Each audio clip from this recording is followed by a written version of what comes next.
আলমগীর ভাই কি করতেছেন? আরে ভাই কইও না, চাকরি চাইরা আসলে দেশ গ্রামের মানুষকে ভালো বুদ্ধি দিতে পারে না। আর বুদ্ধি নিতে হয় তাদের কাছ থেকে যারা সফল, আমার চেয়ে যাদের শিক্ষা বেশি তাদের কাছ থেকে। বলছিল দেশ গ্রামের মানুষের বুদ্ধি ধরে এই যে মাছের খামার এদিকে দেখাও, এই যে এনে মোবাইল ভর্তি রয়েছে তো এই মাছের খামার এখানে গত বছরের 41,000 টাকার মাছ, ওইদিকে দেখাও ওই খেত। এটা চতুর্পাশ বেষ্টনী দিয়েছি, কালপাটের নিচে ওই রাস্তার উপর কালপাট আছে, ওই আড়ার মাথা যায় দেখাও, কালপাট দেখাও। এই কালভার্টে এটা নাকি এই আর কালপাট কই তো এই তো ফাইছে ফাইছে এই কালভার্টটাই এই ক্যামেরাটা নিয়ে এই যে রাস্তার উপরে যে কালভার্টটা, এটার নিচে দিয়ে পানি যাতায়াত করে, পুরো গ্রামের পানি নামে। তো এই যে এখানে লোহার সালি বয়েছি আমি, দুই পাশে দুইটা গাঁথনি করছি, লোহার সালি দুই পাশে থাকবে, যেহেতু মুখে আমি ঘন দিব যাতে ময়লা ঢুকতে না পারে। তো এখানে আমার 10,000 খরচ। এই 10,000 আপনি কয়জন মাছ আলাইছেন? আর এই আড়ার উপরে 20,000 টাকার মাটি কাটাই দিয়ে আড়াটার চতুর্পাশে ইন্দুরে গর্ত, সাপের গর্ত ছিল। আর এখানে হাইব্রিড তেলাপিয়া 3,000 পালাইছি। আর এখানে মাছের আদার সহ এখানে আপাতত 10,000 খরচ গেছে। আরও আমি এক পা ওজনের কিছু কার্পু ফালাবো, তারপরে 1 পা ওজনের কার্পু ফালাবো, ধরো 250 পিস, রুই ফালাবো 250 পিস, কাতলা 250 পিস, ব্রিগেড 250 পিস, এরকম আরও এখানে আমার 46,000 টাকার মাছ ফালাবো। আপনার মানে এইভাবে আমার সব ক্যাশ টাকা চলে, কিন্তু 46,000 টাকা ফালাবো, আমার ওই টাকাটা নাই। আমি 90,000 টাকা নিয়ে বাড়ি আসছি, এগুলো সব খরচ হয়ে গেছে। 10,000 টাকা দিয়ে আবার মোটর বহাইছি। তো আপনার তো বেশি নিরাপত্তা দেন এই খালের জন্য, কেন এটার বেশি ফাঁসে হইলো আমার, একদিকে ফাঁসে হইলো খালের দিকে মাছ চলে গেলে আমার এক রাইতে সব মাছ চলে যাবে যদি একটা ফুটা পায়। অন্যদিকে আবার হইলো কালবেট, এই কালভার্টের নিচ দিয়ে গত বছর তো জানো এদিকে আমার সব মাছ চলে গেছে।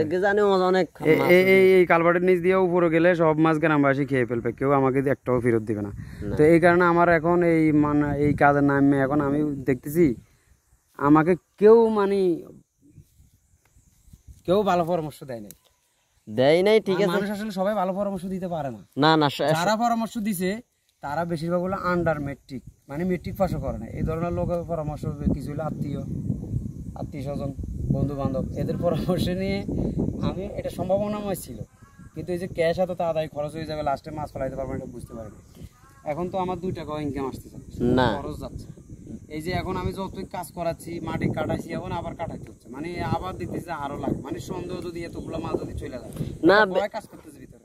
আপনার তো ভয় লাগে কি এত বড় নদী আপনার কাছে ইয়াল্লা আপনার ভয় লাগে? নত আমরা কোনো ভয় নাই। এই কালপাট তো সামাজিক ইয়ে করা যাবে আমরা, কিন্তু এই বিশাল এই নদী দিতে আপনি কাজটা করেন, ইয়াল্লা আপনার ভয় করে। আর আমি মানুষের পরামর্শ, আমি আরো ক্যামেরার দিকে তাকাও, মানুষ আরো যে যারা আছে, আমি সবার জন্য এটা শিক্ষামূলক হিসাবে, যে মানুষের কথা আসলে কোনো কিছু করতে নাই, ওটা মাথার ভিতরে আগে 100 বার ঘুরাইতে হবে, 100 বার ভাবতে হবে করার আগে। আর পুঁজি যেগুলো থাকে, এগুলো দ্বিগুণ পুঁজি না থাকলে আমি মনে করি কোনো ব্যবসা নামা উচিত না। একটা পুঁজি আসলে আরেকটা পুঁজি যেন থাকে, ওটা কিছু করা যায়। এই যে পুঁজি যখন যা ছিল সব খরচ হয়ে গেলো, ক্যাশ টাকা। তো সব মানুষের পরামর্শ আমার ভালো লাগে না।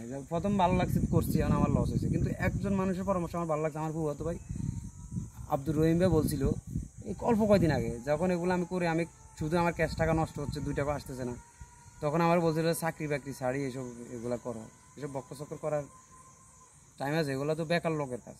পরে আমি মাথার মধ্যে ভালো করে ঘুরাইয়া দেখলাম যে ওনার কথাটা রাইট ছিল, চাকরি বাকরি ছাড়িয়ে এইসব বক্কচক্কর করার টাইম আছে। এই যে ফরজ তরফ করে আমার কাজ করতে হয়, এই লুঙ্গি হাঁটুর উপরে, এই আমি যদি কাজ এটা মানে হাঁটুর উপর লুঙ্গি না আমার কাজ করতে পারতেছি।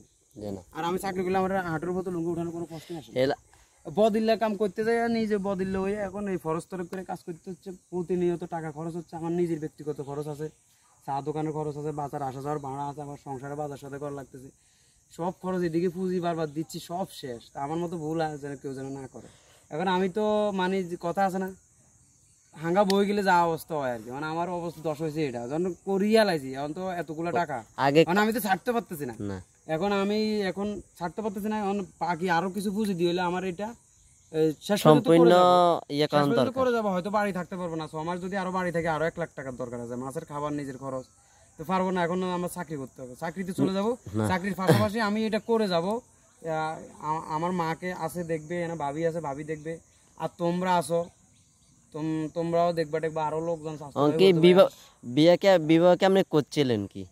সো ভাটি এই সমস্ত কথা দিয়ে গেল এই হুয়া তো ভাই স্বাস্থ্য এরা দেখি শুনি রাখবো টাকবো সাইনবোর্ড একটা দিয়ে দেবো কেউ সো ধরাই দিতে পারলে ফোন করি গো ফোনে যদি কেউ ফোন করে আড়ালে যাই ফোন করি আমরা জানাইলে আমি লোক পাঠাবো আইসা যদি সত্যি দেখতেছে কেউ মাছ ধরতেছে কোষ মারতেছে বা জাল মারতেছে তাইলে সারে পুরস্কার দেওয়া হবে বিকাশে 500 টাকা আমি তখনই পাঠাই দেবো কিন্তু তার নাম প্রকাশ করা হবে না ক্যামেরার দিকে তাকাও দেন তারপরে কেউ যদি চোরের ধরে আটকে মারতে পারে তাহলে তো আমি 1000 টাকা পুরস্কার দিব এরকম একটা সাইনবোর্ড আমি এখানে দিয়ে দিব আমার মাছের নিরাপত্তার জন্য হ্যাঁ আর যদি সম্ভব হয় কিছু গোপন ক্যামেরা লাগাই দিব যেটা আমি জানবো আর কেউ জানবে না মাছের নিরাপত্তার জন্য আর এগুলো করার জন্য আমার যদি আরও টাকা খরচ হয় তাও আমি চাকরি করে হলেও এগুলো করবো এটা আমি পরিপূর্ণ করে দেখবো মানে মাঝপথে আমি ফিরবো না নামছি তো নামছি চাকরি চালাই যাবো আর চাকরির টাকা আমি এখানে আরও পুঁজি দিব আমি দেখবো এটা শেষ দেখতে চাই গত বছরও আমি যে পুঁজিটা দিচ্ছি সেটা এখনও ছাড়াই না মাছগুলো রাখে দিয়েছি বড় হওয়ার জন্য এই বছর আমি ছোটো মাছ ছাড়তেছি না বড় মাছ ছাড়বো যেন 1 পাওয়া জনের মাছ ছাড়বো যেন সিজন শেষ আমার এগুলো 1 কেজি 1.5 কেজি হয়ে যায়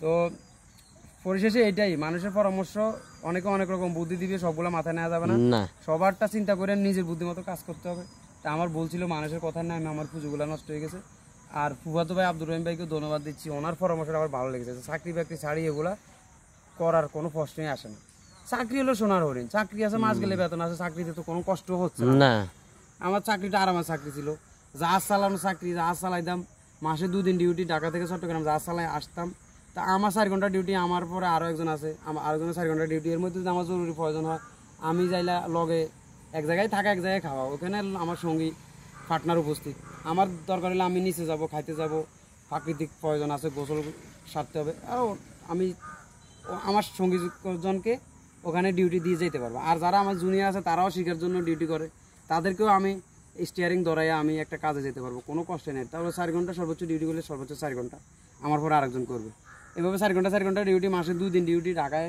থেকে চট্টগ্রাম জাহাজ চালাই আসি আবার লোড করার পরে ঢাকা থেকে চট্টগ্রাম থেকে ঢাকায় জাহাজ চালাই যাইতাম তো এতে তেমন কোনো কষ্ট ছিল না ভালো চাকরি ছিল ভালো স্যালারি ছিল টাকা প্রতি মাসে খরচ করে শেষ করা যেত না জমতো আর এখন আমার জমা তো দূরের কথা আমার প্রতিনিয়ত ক্যাশ চলে যাচ্ছে এটা আপনার ভুল পরামর্শ তো মানুষের সবার পরামর্শ আমার ভালো লাগলেও হয়তো তাদের পরামর্শ আমি হয়তো একসময় লাভ হইতে পারে তবে গ্যারান্টি নেই তো আমি মনে করি ক্ষতি হয়েছে আর আব্দুর রহিম ভাইকে ধন্যবাদ দিচ্ছি ওনার পরামর্শ আমার উপকার হয়েছে ভালো হয়েছে আমি ছুটিটা বুঝতে পারছি আমি চাকরিতে যাবো আমার ইনকামটা আমি চাকরি থেকে ইনকাম করব আর এখানে আরও কিছু খরচ দিয়ে এটা শেষ পর্যন্ত আমি আগামী সিজন পর্যন্ত চৈত্র বৈশাখ মাস পর্যন্ত মাছগুলো রাখবো মোটরও বসাইছি প্রয়োজনে শুকিয়ে গেলে প্রশাসনের পানি সফল করুক প্রশাসনের পানি শুকিয়ে গেলে যেন এখানে আমি পানি রাখতে পারি ভরপুরে যেন মোটরও বসাইছি ঠিক আছে সবাই আপনাদের মূল্যবান মতামত কমেন্ট বক্সে জানাবেন আর একটা লাইক দিয়ে আমাকে সাপোর্ট করবেন